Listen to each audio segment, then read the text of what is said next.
जो कोई आत्मा और पर को अर्थात आपसे भिन्न पदार्थों को भले प्रकार से पहचानता है।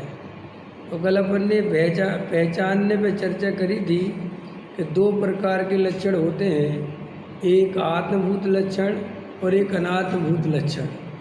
तो वास्तव में आत्मा की पहचान करनी हो, आत्मा का स्वरूप जानना हो, तो उसके आत्म स्वरूप लक्षण को पकड़ना चाहिए।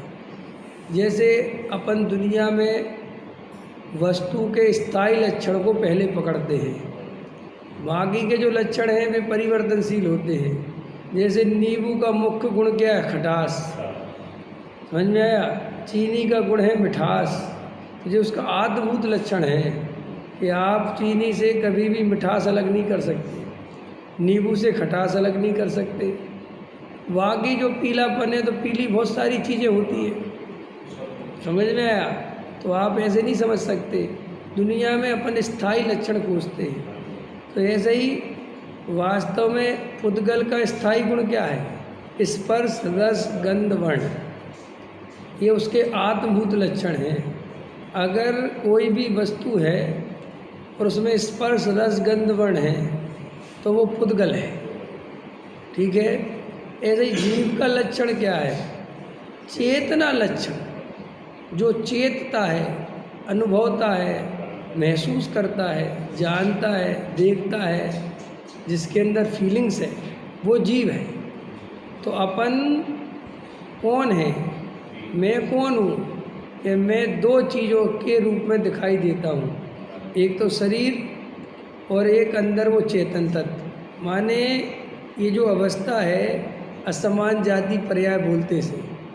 असमान जाति पर्याय माने दो अलग अलग द्रव्य है, अलग अलग जाति के। एक है पुद्गल की जाति और एक है जीव की जाति, और दोनों का एक क्षेत्र अवगाह रूप, एक क्षेत्र बंधन रूप बंध हुआ, और उससे मिलकर मनुष्य पर्याय में जन्म हुआ। तो मनुष्य पर्याय में ये जो ढांचा है, इसमें दो द्रव्य हैं, एक है जीव द्रव्य और एक है पुद्गल द्रव्य।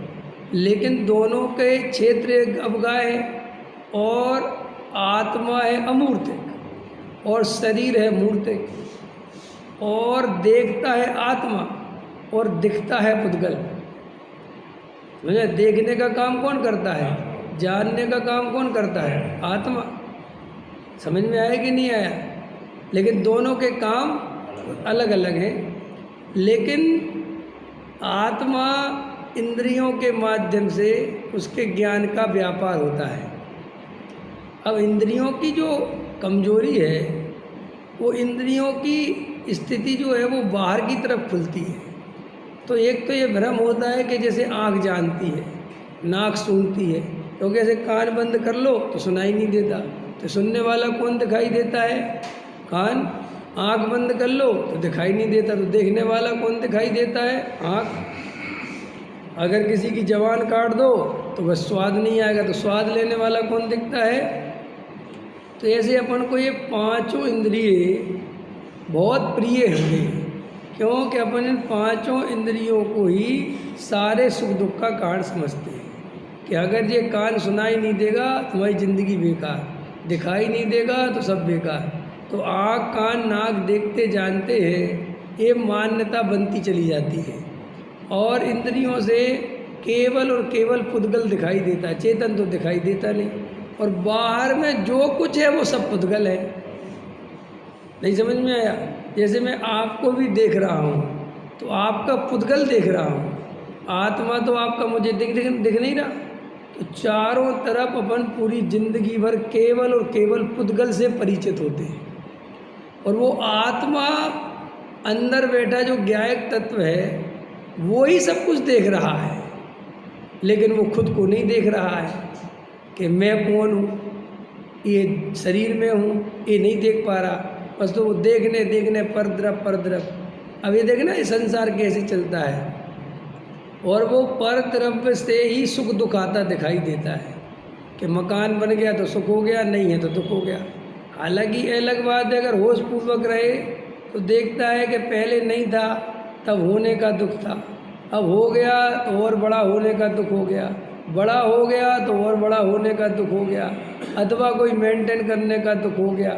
माने दुख मिटता नहीं है। एक इच्छा पूरी कर दे तो उसके साथ 10 इच्छाएं नहीं खड़ी हो जाती हैं। 10 इच्छाएं पूरी करते तो 100 इच्छाएं पूरी खड़ी हो जाती हैं। आप समझ रहे इच्छाओं का कैसा स्वरूप है। जितनी जितनी पूरी होती हैं इच्छाएं उतनी कम नहीं होती। इच्छाओं का एक स्वरूप है, जितनी जितनी पूरी होंगी उतनी ज़्यादा इच्छाएं आपकी बढ़ती चली जाएंगी। सोचा करता हूँ भोगों से बुझ जावेगी इच्छा ज्वाला, परिणाम निकलता है लेकिन मानो पावक में घी डाला। ये क्या अर्थ है इसका कि अपन को ऐसा लगता है कि अगर हमारी 2-4 इच्छाएं पूरी हो जाएं वह हमें फिर कुछ नहीं चाहिए। ये सिर्फ मिथ्यात्व है, ये सिर्फ एक झूठे मन का संतोष है। ये सिर्फ आपको दिलासा देने वाला आपका मन है कि अगर ये इच्छाएं पूरी हो जाएं बस। नहीं, ऐसा नहीं है। जब तक आपकी वो इच्छा पूरी होगी तब तक वे 10 इच्छाएं और वहाँ नंबर लगा के खड़ी हुई हैं, वे आपके पास आके खड़ी हो जाएंगी। ये बड़े बड़े देशों में ये बड़े बड़े नेता लड़ते झगड़ते रहते हैं, ये बड़े बड़े आदमी वहाँ पर सुसाइड करते हैं। कोई चंद्रयान पे, कोई मंगलयान पे जाना चाहता है। ये सब है क्या? ये सब ये इच्छाएं कहाँ से गई? भाई हमारी तुम्हारी चंद्रमा पे जाने की इच्छा नहीं हो रही। क्यों नहीं हो रही? तुम्हें भी होनी चाहिए, लेकिन तुम्हें अभी नहीं होगी। तो सब हमें क्यों नहीं हो रही? इसलिए कि अभी तुम्हारी इच्छाएं दूसरी बहुत हैं। अभी तुम्हें बड़े मकान की, गाड़ी की, शादी की, इसकी उसकी ये सब चिंताएं लगी हुई हैं। तो अभी तुम्हारे पास बेइच्छाएं नहीं भटकेंगी। लेकिन अभी तुम्हारा पुण्य का उदय आ जाए और एकदम से तुम्हारा खरबपति बन जाओ और सारी दुनिया भर के फैसिलिटी आ जाए, तो तुम भी चंद्रयान की टिकट खरीदोगे? अभी तुम्हें लगता हमें 10,000 की शर्ट नहीं खरीदनी, क्या करना? नहीं, अभी वो है नहीं। वो अभी तुम्हें लगता है वो देखो कैसी बैंकॉक से चाय मंगाती है अपने लिए, कॉफ़ी। मुकेश अंबानी की वाइफ नीता अंबानी रोज़ चाय आती। कैसे कैसे लोग हैं? ये आपको लगता है, लेकिन उसके जितना पैसा आपके पास होगा तो वैसी इच्छा आपको हुई। बस अभी वो ऐसी बात है कि आपकी अभी बेसिक इच्छाएं पूरी नहीं हो पा रही, तो अमेरिका से चाय मंगवा के कैसे पियोगे?